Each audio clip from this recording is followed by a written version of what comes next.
مرحب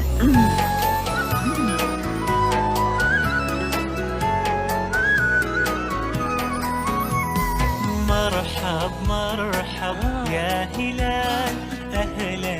عسلامة ومرحبا بكم الناس الكل. اليوم جيتكم بوصفة ياسر طيارة اللي هي نجارة تونسية والنواصر هاوكا باش نشارك معاكم. خذيت هذه الماكينة تساعدكم برشا وكاليتي بي تلقاها في الأماكن الكل. هنا عندي كيلو سميد على كيس فارينة، عندي 4 إطرامين باش نحسب الإمكانية، مغرفتين كبار زيت ومغرفة صغيرة ملح. هاوكا هنا باش نحط السميد متاعنا والكيس الفارينة، وباش نحط خلطهم مليح، باش نحط الملح ومغرفتين كبار زيت زيتونة، وباش نخلطهم الكل مع بعضهم. وتو باش نبقى نلم بالماء. هكا عينكم ميزانكم. انا هنا استعملت 3 كيسان ماء.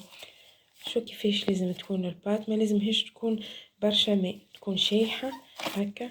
طواكم هكا باش نجمو تعجنوها. شو كيفاش لازم تكون هكا. تويكا نحاول نعجنها مليح.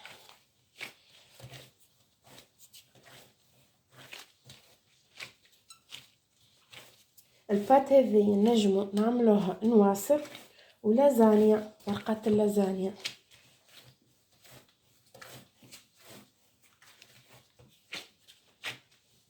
لين تولي طرية. باهي انا هوني ما استعملتش العجانه. ليه؟ باش ننصحكم مع العجانات اللي عنده عجانه ديما يتفقدها، اللي تفوت له عام هكا العجانه يتفقدها، بالرغم حتى لو تكون ماركه ديما تفقدوا الرسول نتاعها، خاطر الرسول بعد يعدم يولي سايب الصديد وما تفيقوش بيه. لازم ديما تطلوا وتتفقدوا العجانات، بعديك تولي امراض وحاسيل وواحد يبقى يعني هكا واحد يبدلها ويشري حاجه اخرى خير. انا مرتي نبدل العجينه حق تويكا نعجن بايدي هكا. حاسيلو دوروه وبعديك تدخلوا الهواء هكا قد ما تدور بصراحه تطرى خير من هكا. حسيت المره الاولى ميساج اعجنوه هكا وبعديك دوروها باش تواكم. بالنسبه اللي يتعب فما شكون في ساعه ما تكيدوش العجينه، بالنسبه لكيلو 2 كيلو ما تكيدوش. حاسيلو البنات انا تويكا باش نحطها ترتاح هكا لازم ندورها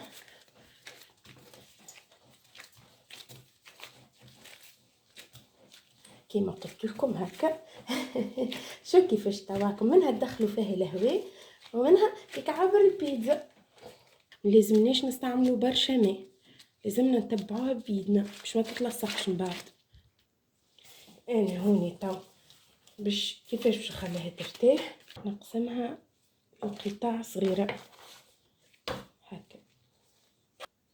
اذا ما تحبوش تستعملوا ميزان ولا حاجه ولا ما عندكمش ميزان تنجموا تقسموا بالطريقه هذه، تحس القطع تجي متساوي مش بالضبط اما كمان. وانا باش نعمل قطع صغار خاطركش من بعد باش تتحل العجينه على الاخر هكايا. شفتوا كيف باش نسهلوا على بعضنا الطريقه هكايا ونخليوها ترتاح بالطريقه هذيا ونخليوها ترتاح هكايا هكا. ما نبقوش من بعد نوحوا فرد المره، نكملوا البقيه الكل بالطريقه هذه. شو كيفاش هاكم كيفاش كعبرتم حضرتم هكايا ابتسامها كبيره من بعد واعتمدوا الطريقه هذه بتاع القسم في اي بات في اي حلو في اي حاجه. ما عندهمش ميزان يعتمدوا الطريقه هذه بتاع القسام تجيكم ياسر تطوعكم وتجيكم بالضبط يعني بريسك. نغطوها هكايا وتويكا نحطوا فوقها منديله ونخليوها ترتاح اقل حاجه ساعه كامله. غادي حضرت انشاء وحضرت نار باش نحطوا عليه البات. هذه الكعبوره متاعنا نحاول نغطسها في النشا هكايا هيكا ونبدا ساعه بالقلقال. حلوها دوب ليش بالطول بالقلقال. تويكا نركحوا الماكينه نتاعنا هاوكا. عندي هنا نوامر من 8 7 6 5 نبداو من 8 احنا هاوكا نبدا ب8. نركح العجينه هكا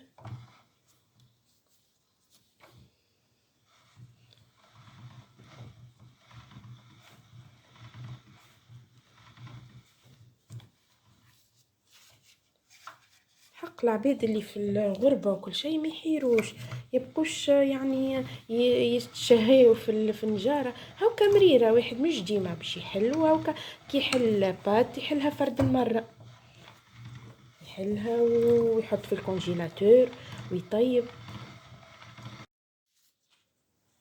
نحطو نمشي هوني كيما قلنا نبداو برقم هاكا. تويكا نحط 8، عندي 8 7 6 و5. انا باش نحط هوني في الرقم 1.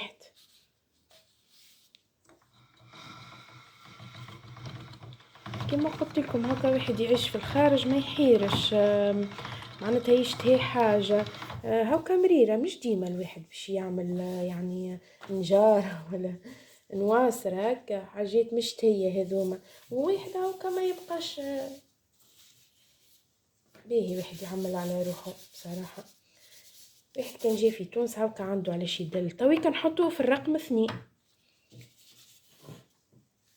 مادامنا ماناش في تونس ندللو كان على رواحنا هكايا.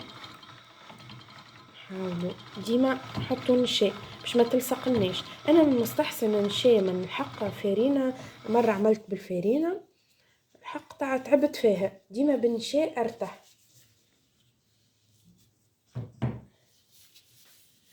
وواحد قد ما يحل في الدار وحده خير بصراحه. ديما هاكا عنده يحط في الكونجيلاتور ديما كي يستحق. هاكا كي يحل مريره فكا المريره هذيك يعمل اكل كي 2 كيلو هاكا 3 كيلو شنو يحب يحط في الكونجيلاتور. حق تشد. مستحسن تحط في الكونجيلاتور تحطوش في الثلاجه النورمال. تويكا باش نحطو رقم تويكا 4. انا باش نحط رقم 4 باش نقسمها ديجا خاطر مازالت باش تطويل. هي قلت لكم هكاك عابر يديكم يطلع منهم تراها صغيره ومن بعديك تولي ما شاء الله كبيره. به حطينا رقم 4 نتبعوها بشوي بشوي بشوي بشوي بشوي بشوي هكا. هيك تحط فيها نشا ديما خير كما قلت لكم خاطر الفارينه تعب بصراحه. سيرتو ديما ناكد لكم للمبتدئات مش كل واحد عاملها صنعه ولا حاجه ذاك يبدا.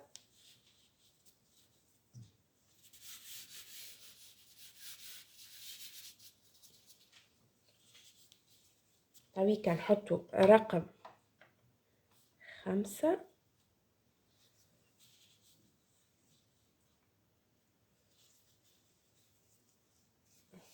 بسم الله.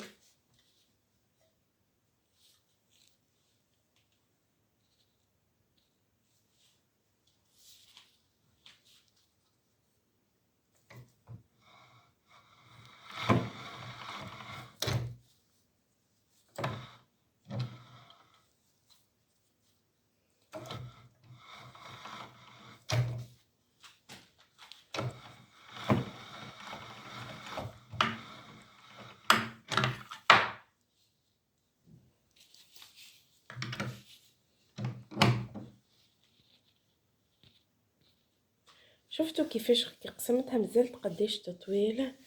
تويكا باش نحط طول في 8 هكا سيبور هافتلي.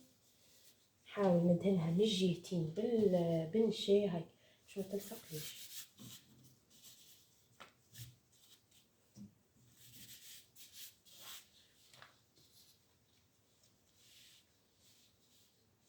صراحه انا راني العجينه نشيخه عليها نحسها تفرهدني هاكا واحد كيما يخرج ولا ما يدورش ما يحيرش.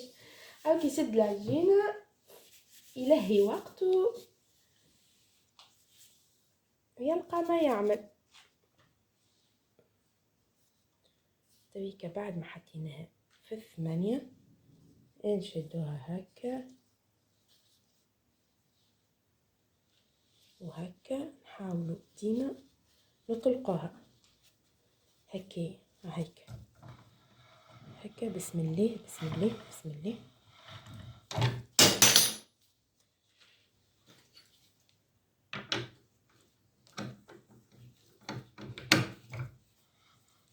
بسم الله. انا ديما تهرب لي غادي. هكا بسم الله.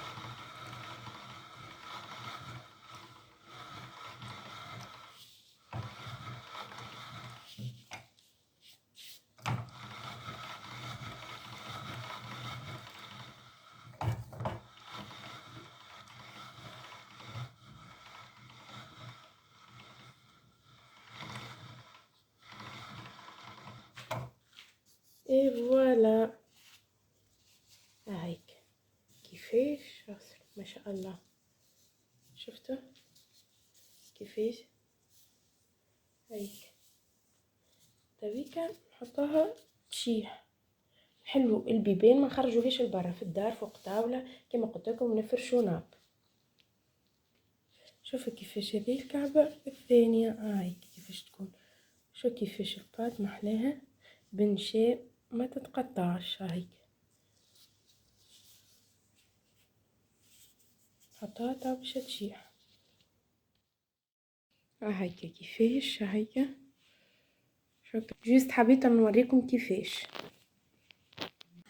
ناخذ شويه زيت ندهن هوني الصحن نحطو تحت الماء. او باش ناخذ المقفول كيف باش ندهنو بشويه زيت على جناب زاده باش ما تلصقلناش. نجي هوني وندهن البات اللي باش نعدوها على الماكينه. هاكا ما لازمش تكون مبلوله وما لازمش البات ما لازمش تكون مازالت عجينه وما لازمش تشيح على الاخر لين تيبس، خاطر اذا تبدا مازالت عجينه تلصق. اذا كان تشيح برشا تتفتفت. وندهن زاده الماكينه. هاويكا نبدا باول كعبه. بسم الله. ديما للي كملوا على كل كعبه ندهنوا الماكينه نتاعنا هكايا واحنا ندوروا باش تدهن الكل بالزيت. باش بعديك الباط بتاعنا طابت هكا مدهونه باش ما تلصقلناش. ناخذ الكسكيس نحطو النجاره نتاعنا هكايا متفرقه على بعضها هكا مش مفورها. هيك نحاولوا نفوروا بشوي بشوي. معناتها ما نحطوش الكل هكا معبي الكسكيس، لازم بشوي بشوي باش ما تلصقلناش العجينه، ولازم ما نحركوهاش برشا. حطيت المقفول يغلي الكسكيس يتفور. بصراحه ننصحكم بهم المقفول هذايا اللي يعيش في الخارج تلقاهم عند المغاربه. ونخليه يتفور دوب ما نحسه تفور حكايه دقيقتين. اللي انتم لازمكم تشدوا هكا وتحلوها في بعضها بيديكم الزوز هكا تبعوا فيها تتبيع باش من بعد كي تفوروها ما تعجنش. هيك تويك نحطوا الزيت هكا بعد ما تفورت نبداو نخلطوا بيدينا هكا نحلوها من بعض. شو قديش لونها اصفر بالسميد. كي تبدا بالفارينه تبدا بيضه وتعطي على الكحوليه. هذه سميد وفارينه.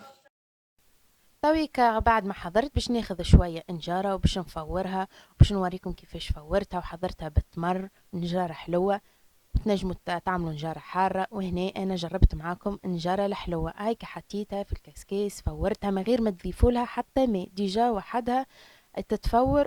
ومن بعديك تضيفوا لها السكر والتمر وكل شيء. هكا هنا خليتها تتفور مده 15 دقيقه ما تاخذش برشا وقت. انا هنا ضفت السكر. فما شكون بعد ما يحط صيف في الصحفه يحط السكر والا الشحور، كل واحد وعينه ميزانه. انا حبيت يذوب السكر فيسع فورت مع كيساية بعد ما فارت النجارة. هاكا ضفت السكر. هنا حطيت زيت زيتونة، حطيت التمر متاعنا هاكا خلطها. طويكا خديت البلا متاعنا زينته بالتمر باش نحط فوقه الفاكهة وصحة وبالشفاء وتجي ياسر ياسر بنينة.